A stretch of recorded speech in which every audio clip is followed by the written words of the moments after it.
Allah, menuju rumah Allah. Mudah-mudahan duduknya kita di sini dicatat oleh Allah sebagai amal pemberat timbangan kita. Karena memang hari Senin dan hari Kamis hari diangkatnya amal kita ke langit.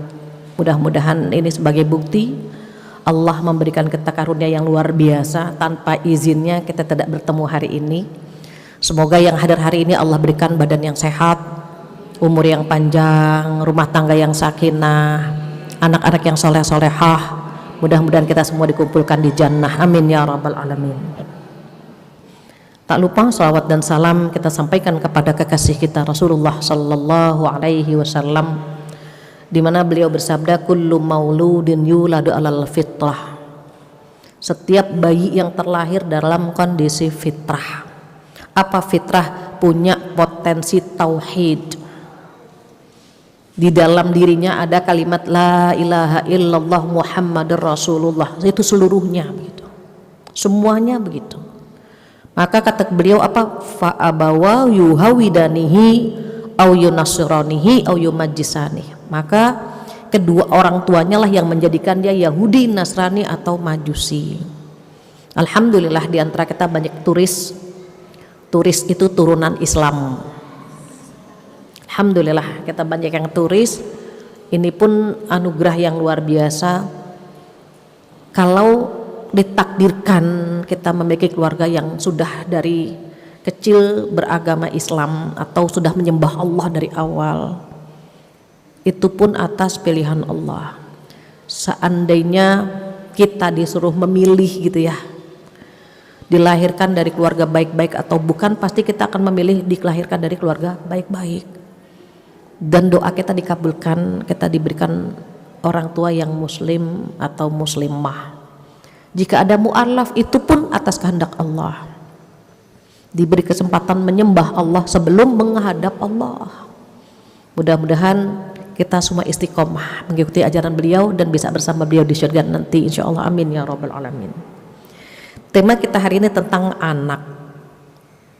Kalau sudah berbicara anak, kita agak melo, campur kesel, campur gregetan, sedih, semuanya itu bercampur. Dan mohon maaf, anak di sini bisa anak biologis, bisa anak ideologis. Anak biologis, anak yang kita kandung, anak yang kita lahirkan. Namun tidak semua orang diberikan anak biologis. Maka anak ideologis itu pun termasuk ya insya Allah yang bisa memberikan atau mentransfer pahala buat kita. Anak ideologis siapa? Anak asuh, anak didik, anak angkat. Semua anak yang pernah berinteraksi dengan kita insya Allah anak ideologis. Ada beberapa ulama yang tidak dikarunia anak biologis tidak ada, tapi anak ideologis yang luar biasa banyaknya. Istri-istri Rasulullah yang dikasih anak biologis hanya Khadijah radhiyallahu anha, sementara istri yang lain tidak memiliki anak biologis gitu. Kenapa? Itu sudah ditentukan oleh Allah Subhanahu wa taala. Jadi jika ada di antara kita yang hadir di sini belum memiliki keturunan gitu ya, belum memiliki anak biologis, diingat saja Aisyah tidak punya anak. Tapi di tangannya itu ilmu yang disebarkan banyaknya luar biasa.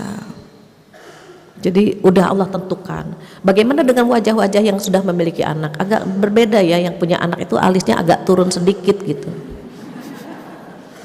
Agak stres dikit-dikit gitu ya.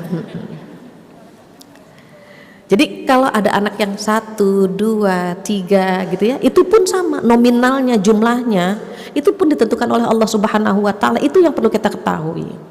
Jangan sampai orang yang sudah, mohon maaf, KB family planning ya, sudah family planning terus hamil, stres, enggak boleh gitu. Mau kita batasi 2, kalau Allah pengen ngasih 5, oh mudah buat Allah. Pengennya 4 dikasihnya 8, oh mudah buat Allah. Atau dibalik, pengennya 10 dikasih cuma 1, mudah buat Allah.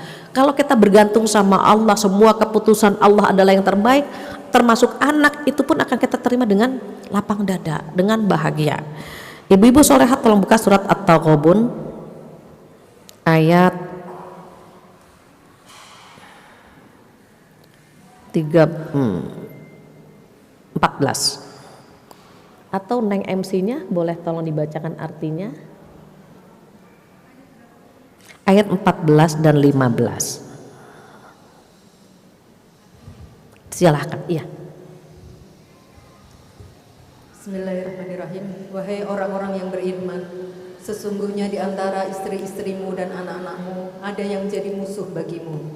Maka berhati-hatilah kamu terhadap mereka. Dan jika kamu maafkan dan kamu santuni serta ampuni mereka, maka sungguh Allah Maha Pengampun, Maha Penyayang.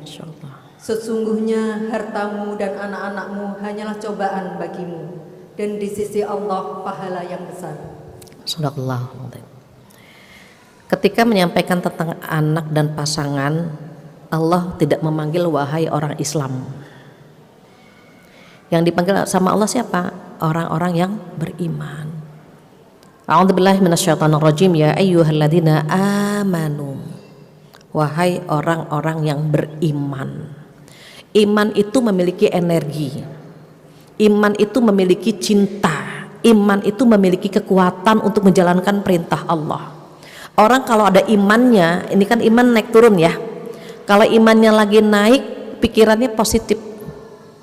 Kalau imannya lagi turun, pikirannya negatif. Makanya Allah memanggilnya bukan wahai orang Islam, tapi yang dipanggil siapa? Wahai orang-orang yang beriman, yang di dalam hatinya ada iman. Apa infonya? Inna min itu sebagian, enggak semuanya. Inna min azwajikum, sebagian dari istri-istrimu. Kok istri-istrimu? Kan suami punya kuota 4. Ada yang dipakai semuanya itu, ada yang tidak dipakai. Kenapa? 4 kuota dipakai sama istri pertama semua, itu bukan bisa. Ada yang istri pertama meninggal gitu ya, kemudian dia menikah lagi. Itu sebetulnya mohon maaf sudah ditentukan oleh Allah di tulang rusuknya. Ada yang tulang rusuknya bercabang 2, ada yang 3. Tapi itu nggak bisa di ronsen, nggak bisa.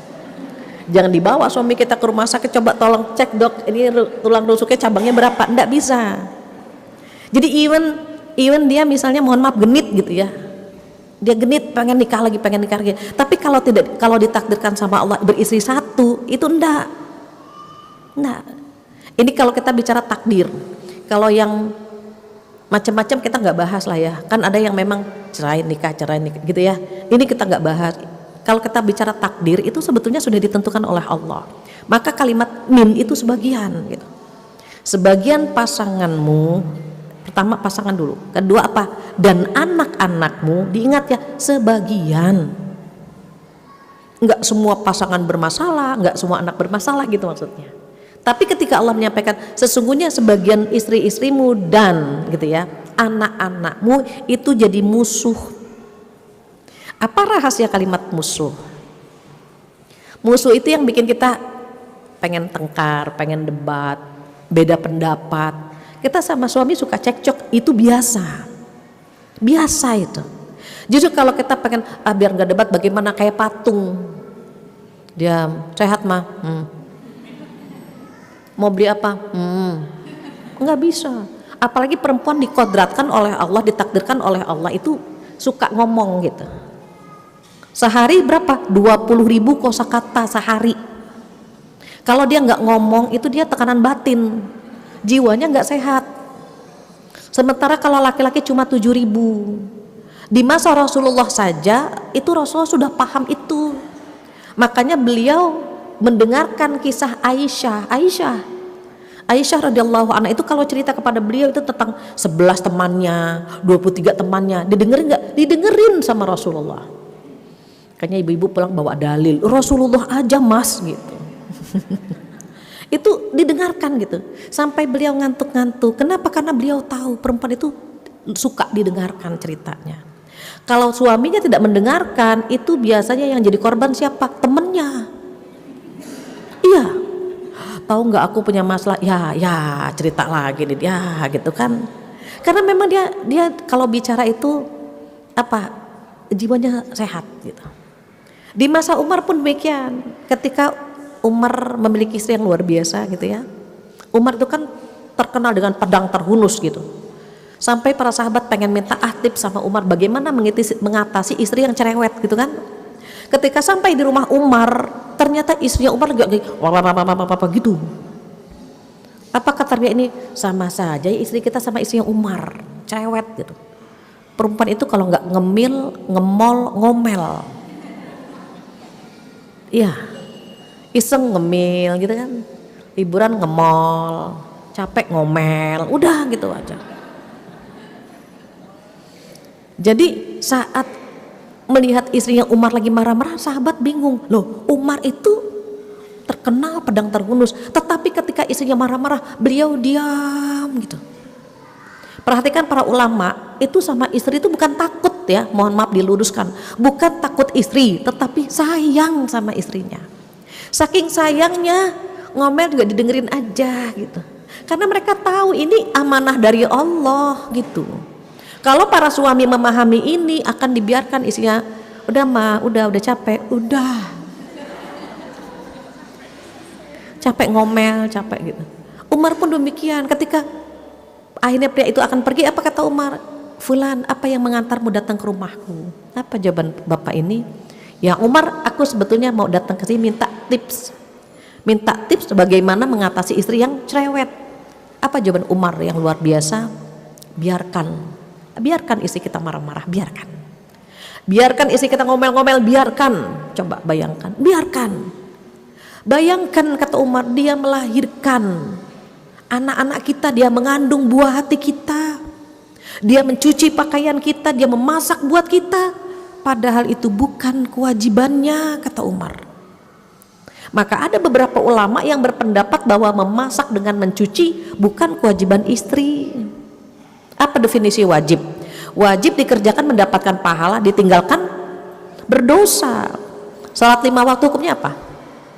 Wajib dikerjakan mendapatkan pahala, ditinggalkan berdosa. Kalau nyuci masak itu wajib, kita yang belum nyuci dosa. Iya kan? Belum masak dosa. Ya Allah, dosa kita banyak banget. Nggak nyuci dosa, nggak masak dosa, belum lagi dosa ngerumpi, dosa ngomel. Habislah pahala kita.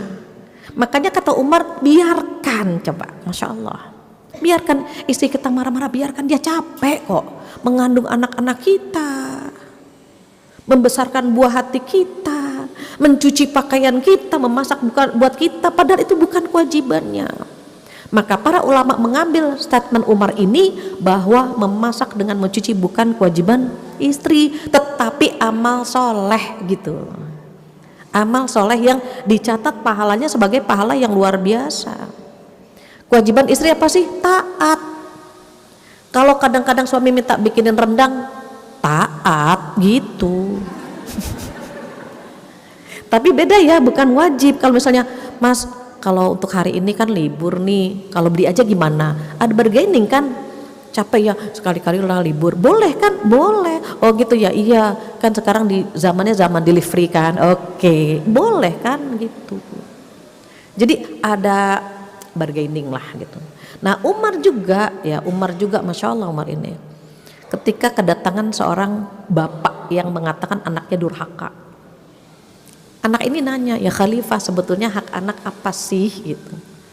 Hak anak itu mendapatkan ibu yang baik, mendapatkan nama yang baik, mendapatkan pendidikan yang baik. Apa kata anak ini? Ya Khalifah, aku tidak mendapatkan tiga-tiganya. Ibuku seorang majusi, bukan muslimah, dia majusi.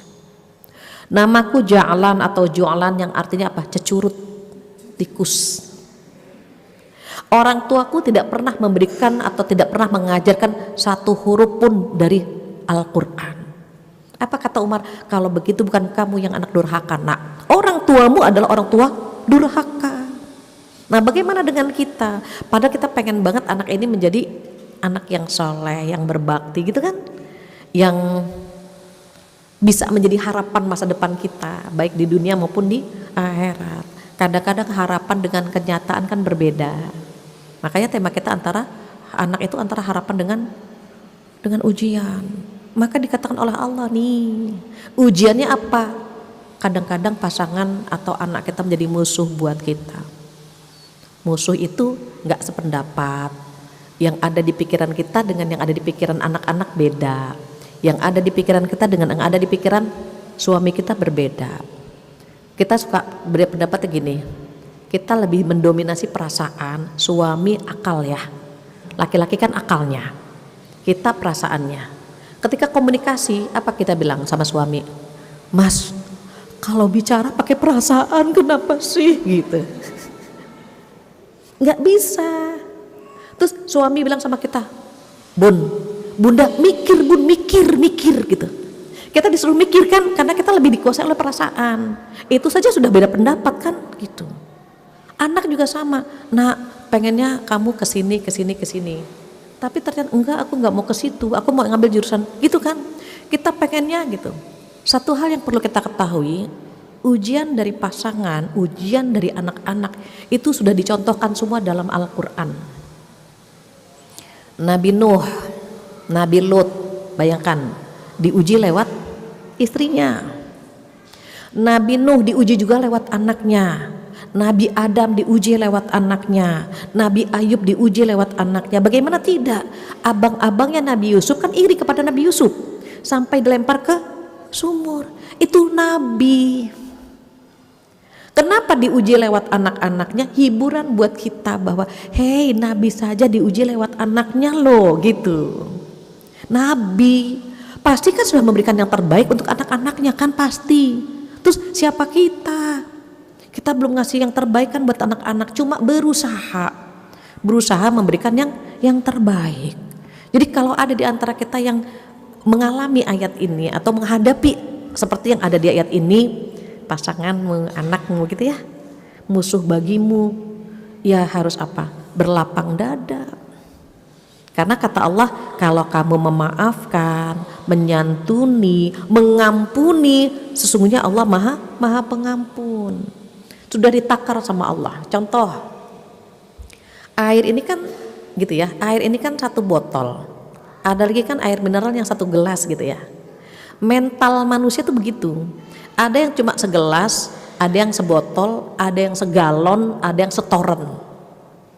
Semakin kuat mentalnya, semakin besar ujian yang dia punya. Allah tahu, Allah itu nggak pernah ketukar ngasih ujian, nggak pernah ketukar. Kalau ada yang diuji lewat suaminya karena dia nggak sanggup, diuji lewat anak-anaknya. Begitu juga sebaliknya, kalau ada yang diuji lewat anak-anaknya karena dia nggak cocok, diuji lewat suaminya. Tapi Allah cemburu kalau kita mencintai makhluknya melebihi Allah. Kita cinta banget sama suami, biasanya ujiannya lewat suami. Kita cinta banget sama anak kita, ujiannya lewat anak. Perhatikan itu. Allah cemburu kalau kita mencintai makhluknya melebihi Allah. Saya cerita sedikit. Saya punya anak laki-laki, awalnya 5 ya, 3 lahir di Pakistan. Qadarullah saya kuliah di Pakistan kurang lebih 10 tahun. Jadi datang sendiri, pulang berlima karena bawa anak 3. 3 lahir di Pakistan, 3-3-nya laki-laki. Oh mungkin kalau di Indonesia lahir perempuan, keempat laki lagi, kelima laki lagi. Sudah gitu ya. Menjelang umur 40 tahun dikasihlah, saya hamil lagi anak perempuan. Pasti seneng ya. 5 penantian yang lama dikasih anak perempuan. Seneng itu pasti. Oh langsung dijewer sama Allah. Ketika saya ngasih ASI 6 bulan, ASI selesai, saya kasih makanan tambahan kan MPASI. Baru beberapa hari, seminggu atau 3 hari dikasih makanan tambahan, diuji sama Allah. Dehidrasi berat, buang-buang air, muntah-muntah sampai anak 6 bulan bayangkan, sampai nggak berdaya, virus menyerang tubuhnya. Ya Allah, saya langsung di situ mohon ampun sama Allah. Ya Allah, mungkin kemarin senang banget dapat anak perempuan, mohon ampun gitu ya.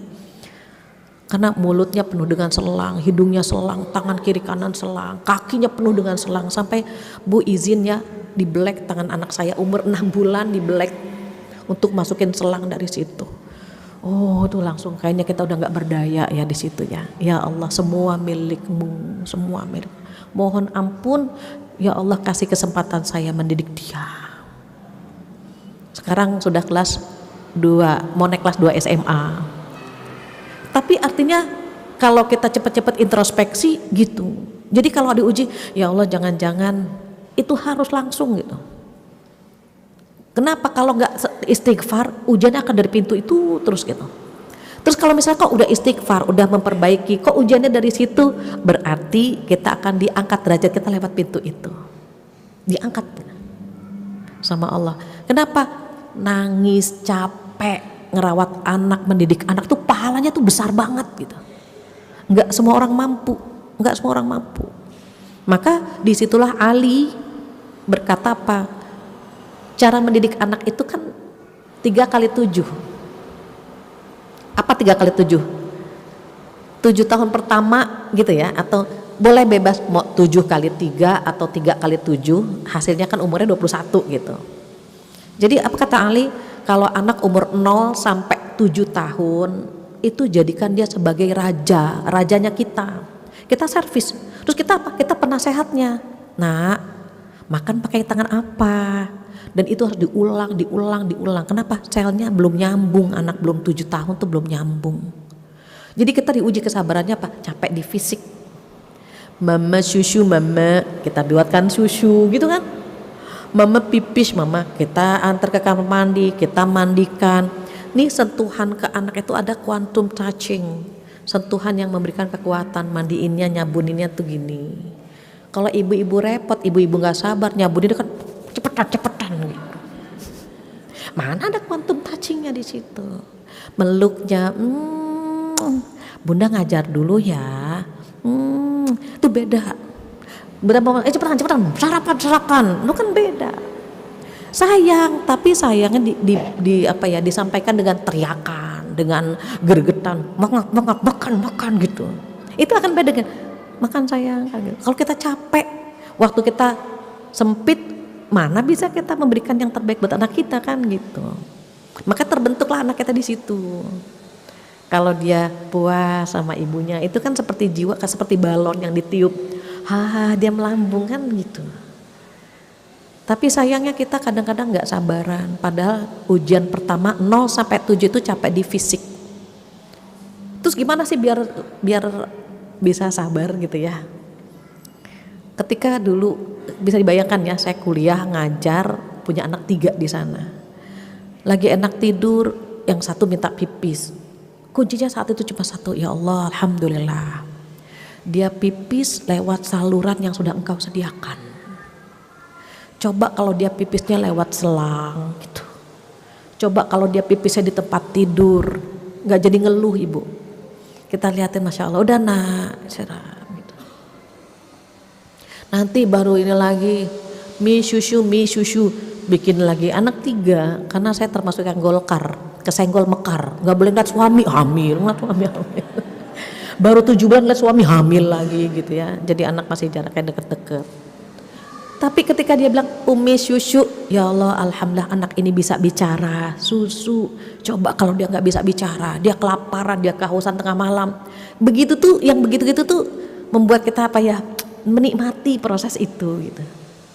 Sudah kan, terus nanti 7 tahun kedua bagaimana? 7 tahun kedua jadikan dia sebagai tawanan atau tentara, dididik disiplin. Makanya kata Rasulullah apa? Umur 7 tahun ajarkan sholat, begitu kan? Pisah kamar, mulai dilatih puasa, belajar nutup aurat. Kenapa? Udah mulai nyambung tuh selnya. Kalau 0 sama 7 itu kita tuh kerjaannya nyanyi, cerita, biar tersimpan aja. Makanya punya anak kecil, punya main sama cucu cenderung ya awet muda sebetulnya. Karena dia nyanyi lagi gitu. Dan itu efeknya luar biasa. Jadi anak saya tuh 7. Nah yang ke-7 ini ketika saya menjelang umur 50 tahun saya hamil lagi. Jadi masih punya baby, punya anak umur 7 tahun lah. Nyanyi lagi kita, ya Allah, nenek-nenek nyanyi gitu. Jadi hampir sama dengan usia cucu saya gitu. Nyanyi lagi gitu. Itu pengaruh gitu. Nah ini kalau kita nggak ikhlas kan pengennya marah-marah kan gitu. Aduh gitu ya. Kalau kita lihat, oh dia masih usia 0 sampai 7, anak atau cucu, oh berarti cerita gitu. Karena nggak bisa, nah Rasulullah bersabda dalam hadis, nggak bisa. melatih dia makan, melatih dia gitu ya, belajar, sholat, apa tuh semuanya. Kalau nggak pakai cerita, pakai lagu. Kalau nggak dia mumet gitu ya, apa stres gitu. Terus bagaimana kalau tujuan kedua? Dididik disiplin. Nah, baju kotor di mana? Sepatu di mana sepatu? Gitu. Udah mulai sholatnya mau jam berapa? Misalnya sholat asar mau jam 4 atau jam 5? Gitu kan? Nanti mendekati itu masa 10 tahun, masa murahakoh, mendekati baligh.